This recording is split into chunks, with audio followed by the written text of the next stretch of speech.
Hello students, how are you all. Students, आज हम पढ़ेंगे यूरिनरी ट्रैक्ट इन्फेक्शन के बारे में। सो यूटीआई क्या होता है, यूरिनरी ट्रैक्ट इन्फेक्शंस क्या होते हैं, हम शुरू करते हैं। तो ये इंट्रोडक्शन से शुरू करते हैं। Symptomatic presence of micro organism with in the urinary tract. So urinary tract में सिम्टोमेटिक माइक्रो ऑर्गेनिजम्स के प्रेजेंस की वजह से ही जो इन्फेक्शन हमें होता है उसे हम यूटीआई कहते हैं, यानी कि यूरिनरी ट्रैक्ट इन्फेक्शन कहते हैं। लाइक हमारी kidney, uterus, bladder and urethra में इन्फेक्शन को हम यूरिनरी ट्रैक्ट इन्फेक्शन कहते हैं। इसमें होता क्या है, तो हमारे यूरिनरी ट्रैक्ट में इन्फ्लेमेशन हो जाता है एंड इसके बहुत सारे रीजंस होते हैं। इन्फ्लेमेशन के बहुत सारे रीजंस होते हैं। तो कुछ सिग्निफिकेंट बैक्टीरिया होते हैं जो कि इसमें रोल प्ले करते हैं।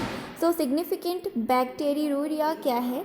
सो प्रेजेंस ऑफ एटलीस्ट 10⁵ बैक्टीरिया पर ml ऑफ यूरिन। सो अगर हमारे यूरिन के पर ml में 10⁵ बैक्टीरिया अगर प्रेजेंट है एटलीस्ट, तो वो बैक्टीरिया के केस होते हैं। नाउ एसिम्टोमेटिक बैक्टीरिया क्या होते हैं? तो इसमें बैक्टीरियम विद नो सिम्टम्स, इसमें किसी भी सिम्टम्स के साथ बैक्टीरिया प्रेजेंट नहीं रहते। नाउ यूरेथ्राइटिस क्या होता है? तो इन्फेक्शन होता है एंटेरियर यूरेथ्रल ट्रैक्ट का एंड इसमें क्या होता है, urgency and frequency of urination. तो बार बार यूरिनेशन आती है पेशेंट को और काफ़ी उसको अर्जेंसी फील होती है, मतलब उसको कंट्रोल नहीं कर सकता है, ऐसी फीलिंग आती है उसको। सो ये इन्फेक्शन होता है यूरेथ्राइटिस। नाउ एक्यूट पाइलोनेफ्राइटिस क्या होते हैं? सो ये इन्फेक्शन होता है एक या दोनों ही किडनी का, जिसमें समटाइम्स हमारे लोअर ट्रैक्ट ऑल्सो इन्फेक्टेड होते हैं।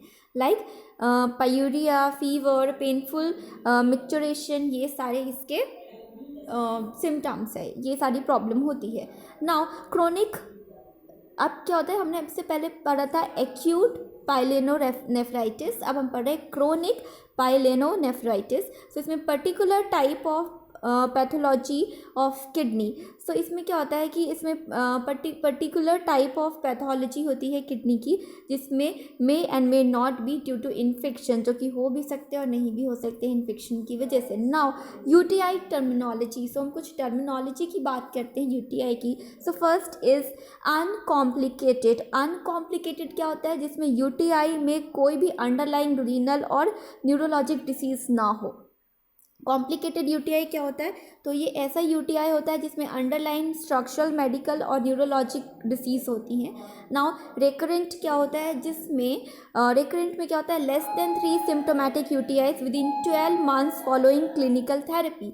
सो 3 सिम्टोमेटिक यूटीआई लगभग 12 महीनों में बार बार क्लिनिकल थेरेपी लेना पड़े तो उसको हम रिकरेंट कहते हैं। री इन्फेक्शन क्या होता है? Recurrent UTI caused by a different pathogen at any time. तो रिकरेंट यूटीआई डिफरेंट पैथोजन के द्वारा किसी भी टाइम पे हो सकता है, इज री इन्फेक्शन, जो दोबारा हो जाए इन्फेक्शन। नाउ रिलैप्स क्या होते हैं? इसमें क्या होता है, recurrent UTI caused by same species causing original UTI with in 2 weeks after therapy. हमने थेरेपी कराया और थेरेपी के 2 हफ्ते बाद ही सेम स्पीशीज के द्वारा वो रिकरेंट यूटीआई कॉज कर दिया गया हो, उसको हम रिलैप्स कहते हैं। नाउ यूटीआई की क्लासिफिकेशन की बात करें तो उसको डिवाइड किया गया है अपर एंड लोअर यूटीआई। अपर में कौन कौन से आते हैं? तो अपर में है एक्यूट पाइलोनेफ्राइटिस, तो acute pyelonephritis, chronic pyelonephritis, then intestinal pyelonephritis, renal abscesses and perirenal abscesses. So ये है अपर में। लोअर में आते हैं सिस्टिटाइटिस, प्रोस्टेटाइटिस एंड यूरेथ्राइटिस, ये आते हैं हमारे लोअर में। Both upper and lower UTI जो है वो डिवाइड किए जाते हैं कॉम्प्लिकेटेड एंड अनकॉम्प्लिकेटेड में further. Okay, so now epidemiology की बात करें तो एपिडेमियोलॉजी सारे एज ग्रुप्स में देखे जाते हैं। जो इन्फेंट होते हैं अप टू 6 मंथ्स से लेके जो 6 मंथ्स के होते हैं उसमें 2/1000 and more than common in boys than girls. So ये बॉयज़ में ज़्यादा कॉमन है गर्ल्स के कंपैरिजन में। नाउ वुमेन की बात करें तो at greater risk than men. जो वुमेन है वो ज़्यादा ग्रेटर रिस्क पे होती हैं मेन के कंपैरिजन में। And prevalence 40 to 50% in women and 0.0 4% in main. तो इसकी जो प्रेवलेंस है वो फीमेल में 40 to 50% होती है एंड मेन में 0.04% होते हैं। नाउ 10% वुमेन ऐसी होती है जिनमें रिकरेंट यूटीआई उनकी लाइफ में उनको होता है and 7 million new cases lower UTI के पर ईयर डायग्नोस किए जाते हैं and 1 million hospitalisation per year UTI की वजह से होता है। Now incidence of UTI increases in old age. जो ओल्ड एज के पीपल है उसमें इसका इंसिडेंस ज़्यादा बढ़ता है, like 10% of men and 20% of women are infected. So ज़्यादा ओल्ड एज वाले में 10% मैन एंड 20% वुमेन इन्फेक्टेड होती हैं यूटीआई से।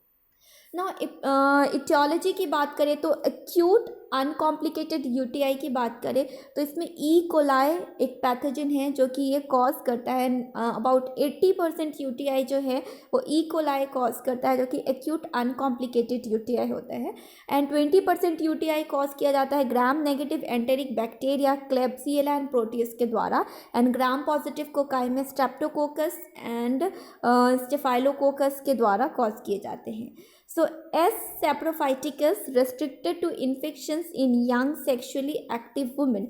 So S. saprophyticus इन्फेक्शन जो है स्टेफाइलोकोकस saprophyticus जो है ये इन्फेक्शन कॉज करते हैं, यूटीआई इन्फेक्शन कॉज करते हैं सिर्फ और सिर्फ यंग सेक्शुअली एक्टिव वुमेन में।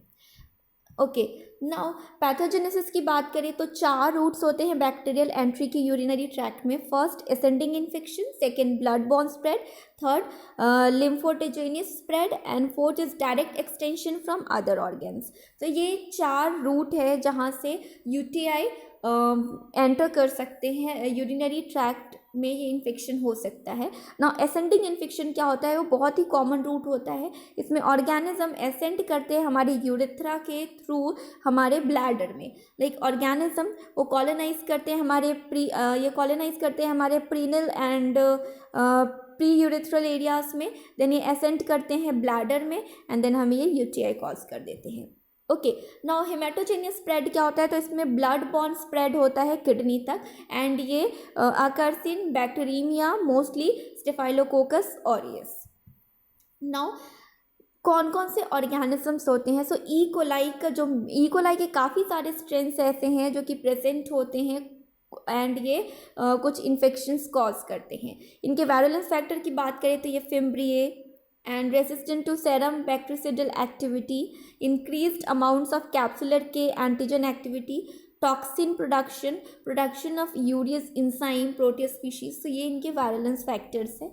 यूटीआई के रिस्क फैक्टर्स की बात करें तो जो एज्ड पीपल होते हैं जिनकी एज ज़्यादा होती है वो हायर रिस्क पे होते हैं। सो एजिंग जो है वो एक रिस्क फैक्टर है एंड ऐसे पेशेंट जिनको डायबिटीज़ की प्रॉब्लम है, डायबिटीज़ मेलिटस की प्रॉब्लम है, यूरिनरी रिटेंशन की प्रॉब्लम है या इम्पेयर्ड इम्यून सिस्टम है, वो ज़्यादा हायर रिस्क पे होते हैं।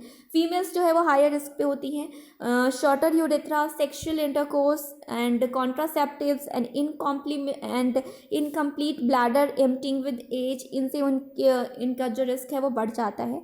मेल्स जो है वो इतने हायर रिस्क पे नहीं होते हैं, बट ऐसे मेल जिनका प्रोस्टैटिक हाइपर ट्रॉफी है या बैक्टीरियल प्रोस्टेटिस है, एज है, उनको ये रिस्क ज़्यादा होते हैं। नाउ यूटीआई क्लिनिकल प्रेजेंटेशन की बात करें तो क्लिनिकल मैनिफेस्टेशन डिपेंड करता है साइट ऑफ इन्फेक्शन पे और क्लिनिकल मैनिफेस्टेशन दूसरा डिपेंड करता है पेशेंट की एज पे। तो किस एज का पेशेंट है या साइट ऑफ इन्फेक्शन क्या है उस पर उनका क्लिनिकल मैनिफेस्टेशन डिपेंड करता है। Now clinical manifestation depending on the site of infection की बात करें तो हम यूरेथराइटिस की बात करते हैं। इसमें क्या होता है, डिस्कम्फर्ट इन वॉइडिंग, तो वॉइडिंग में काफ़ी डिस्कम्फर्ट होता है, अर्जेंसी होती है एंड फ्रीक्वेंसी होती है यूरिनेशन के लिए। नाउ सिस्टिटाइटिस की बात करें तो इसमें क्या होता है, पेल्विक डिस्कम्फर्ट होता है, एब्डोमिनल पेन होता है, पायूरिया होता है। एंड हेमोरेजिक सिस्टिटाइटिस की बात करें तो विजिबल ब्लड यूरिन में दिखते हैं ब्लड एंड काफ़ी इरिटेटिंग वॉइडिंग सिम्टम्स होते हैं इनके। नाउ अब हम पढ़ रहे हैं पाइलोनेफ्राइटिस। तो अब हम पढ़ रहे हैं पाइलियोनेफ्राइटिस क्या होता है। पाइलियोनेफ्राइटिस क्या है, इसमें इन्वेसिव नेचर होता है इसका, एंड इसकी टेंडरनेस, फीवर एंड चिल्स इसमें प्रॉब्लम होती है। वाइट ब्लड सेल्स कास्ट होते हैं यूरिन में प्रेजेंट, एंड बैक पेन होता है, नोजिया एंड वॉमिटिंग होती है। ये कॉम्प्लिकेशंस इंक्लूड करते हैं sepsis, septic shock and death भी हो सकती है पेशेंट की। यूटीआई डायग्नोसिस की बात करें कि हम कैसे डायग्नोस कर सकते हैं, तो हम माइक्रोस्कोपिक एग्जामिनेशन करते हैं यूरिन का, जिसमें हम यूरिन एनालिसिस कर सकते हैं यूरिन कल्चर करके, and imaging techniques like CT scan और एमआरआई का हम यूज़ कर सकते हैं यूटीआई के डायग्नोसिस के लिए। लैब में हम कैसे एग्जामिनेशन कर सकते हैं, सो लेबोरेटरी एग्जामिनेशन क्या है, हम uncontaminated mid stream urine sample लेंगे इसके एग्जामिनेशन के लिए, लेबोरेटरी एग्जामिनेशन के लिए, एंड हम कुछ मेथड फॉलो करते हैं यूरिन कलेक्शन के लिए, लाइक स्टिक ऑन बैग्स या कैथेटराइजेशन, या हम यूज़ करते हैं सप्रेपिक एस्पायरेशन SPA, या हम यूज़ करते हैं gold standard for urine collection. So ये इस मेथड का हम यूज़ करते हैं यूरिन कलेक्शन के लिए। देन लेबोरेटरी फाइंडिंग्स की बात करें तो नॉर्मल फाइंडिंग्स क्या होती हैं, एबनॉर्मल फाइंडिंग्स क्या है, जिससे हमें पता चलेगा कि यूटीआई है पेशेंट को या नहीं है।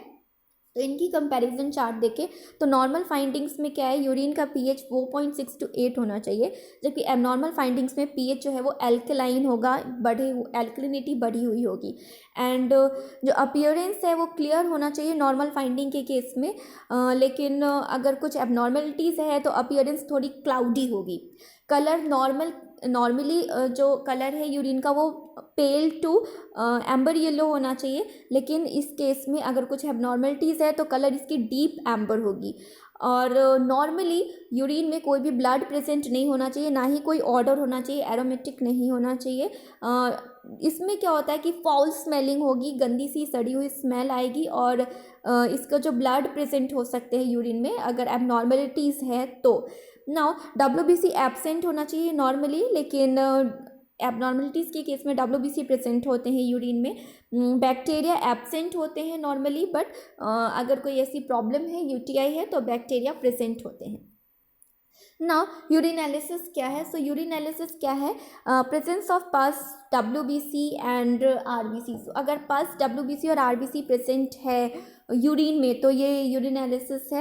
यूरिनालिसिस में हमें पता चलता है, हमें पता करते हैं कि हमारे यूरिन में WBC और पस सेल्स और RBC प्रेजेंट है या नहीं। अगर ये है तो इसका मतलब ये है कि यूटीआई है या कोई एबनॉर्मेलिटीज़ है। नाउ बैक्टीरियल काउंट जो है वो हमेशा लेस देन 10⁵ पर ml सिग्निफिकेंट बैक्टीरिया होना चाहिए, एल्स ये एबनॉर्मलिटीज़ दर्शाता है। ल्यूकोसाइड एस्टरेज डिप्स्टिक टेस्ट जो है उसमें WBC इन यूरिन, तो हम ये भी टेस्ट करते हैं। नाइट्रेट डिप्स्टिक टेस्ट करते हैं, जिसमें पिंक कलर के प्रेजेंस को हम एनालाइज करते हैं। नाउ यूटीआई मैनेजमेंट, हम इसको मैनेज कैसे कर सकते हैं, सो सिम्टोमेटिक यूटीआई में हम एंटीबायोटिक थेरेपी करते हैं इसकी मैनेजमेंट के लिए, एंड एसिम्टोमेटिक में कोई भी ट्रीटमेंट ज़रूरी नहीं होती है एक्सेप्ट स्पेशल सिचुएशंस के केसेस में। सो नॉन स्पेसिफिक थेरेपी में मोर वाटर इनटेक हम ज़्यादा पानी पिएंगे तो ये नॉन स्पेसिफिक थेरेपी है, हम इसे ठीक कर सकते हैं। या हम एसिडिटी मेंटेन करके रखें यूरिन की by fluids like cranberry juice हम कंज्यूम करते हैं, और यूरिन की एसिडिटी जो है वो हम अगर मेंटेन करके रखते हैं तो हम इस तरीके से मैनेज कर सकते हैं यूटीआई को। नाउ एंटी माइक्रोबियल थेरेपी में हम क्या कर सकते हैं, और एंटी माइक्रोबियल थेरेपी के गोल्स क्या होते हैं। सो एंटी माइक्रोबियल थेरेपी में हम कुछ एंटीबायोटिक्स का यूज़ करते हैं इसको ट्रीट करने के लिए, यूटीआई को ट्रीट करने के लिए थेरेपी के तौर पे।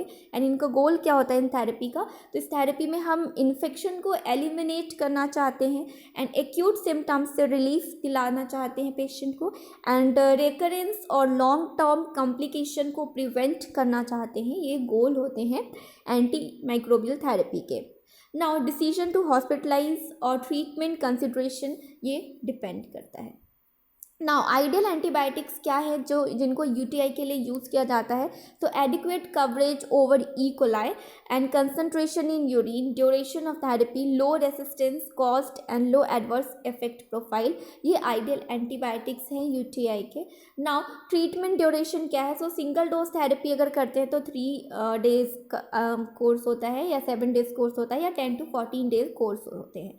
नाउ अब हम कौन कौन से एंटीबायोटिक यूज़ कर सकते हैं, तो हम सेफेक्साइम यूज़ करते हैं, ये 3rd जनरेशन सेफेलोस्पोरिन होता है जो कि डिस्टर्ब करता है पेप्टाइडोग्लाइकेन के सिंथेसिस को, बैक्टीरियल सेल वॉल के सिंथेसिस को डिस्टर्ब करता है, जिसकी वजह से माइक्रो ऑर्गेनिजम्स को बैक्टीरिया को ग्रो नहीं होने देते हैं ये।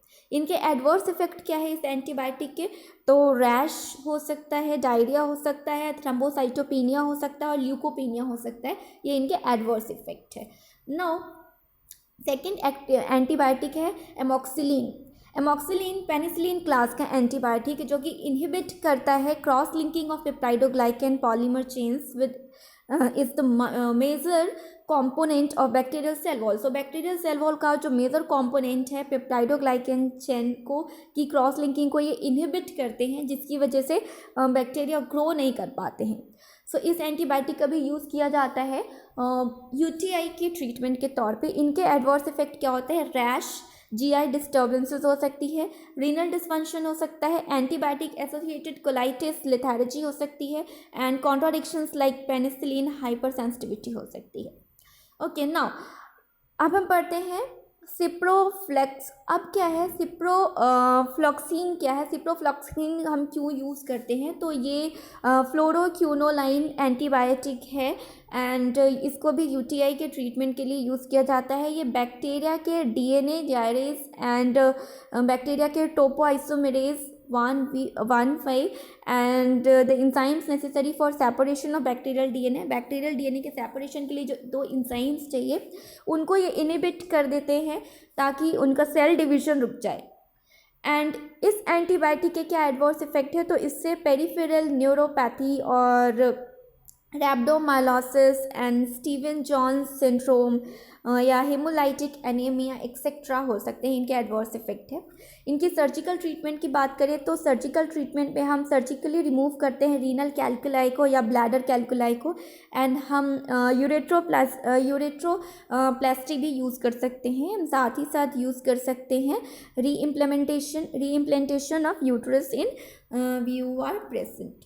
Okay, thank you so much students, I hope आपको पढ़ के अच्छा लगा होगा। Thank you.